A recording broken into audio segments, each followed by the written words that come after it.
بسم اللہ الرحمن الرحیم۔ اپنے کسی کام پر بھی بھروسہ نہ کرو، کیونکہ کامیابی کا دار و مدار انسانی کوشش پر نہیں بلکہ اللہ کریم کے لطف و احسان پر ہے۔ اچھے اور برے عمل کی جزا اور سزا بھی اسی کے ہاتھ میں ہے۔ اللہ ان لوگوں کی مدد کرتا ہے جو اس کے نبی صلی اللہ علیہ وسلم کے لیے قربانی پیش کرتے ہیں۔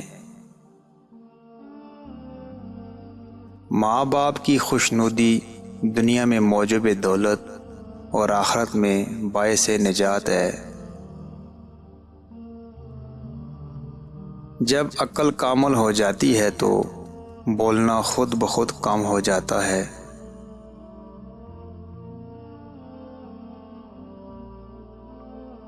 وہ جانور بروز محشر اللہ کے حکم سے جواب طلب کرے گا جس کو بے وجہ مارا گیا ہو اور بوجھ لادا گیا ہو۔ انکساری یہ ہے کہ آدمی کو غصہ ہی نہ آئے۔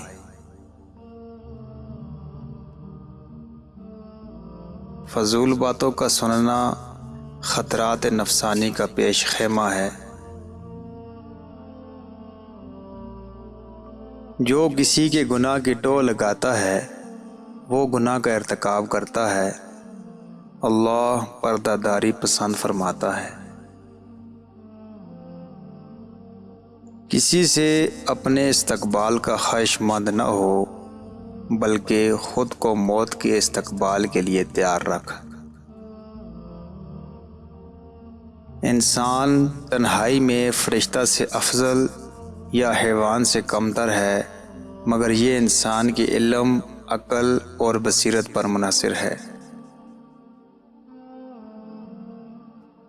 محض لباس کی عمدگی یا کمتری سے انسان کی شناخت نہیں ہو سکتی، کیونکہ انسان کو اللہ بناتا ہے اور لباس کو انسان۔ بے احسان سخاوت، قدرت میں عفو، دولت میں تواضع اور عداوت میں نیکی ہی اصل میں جواں مردی ہے۔ تین آدمی صرف تین موقعوں پر ہی پہچانے جا سکتے ہیں: بہادر لڑائی میں، دانا غصے میں، اور دوست بوقت ضرورت۔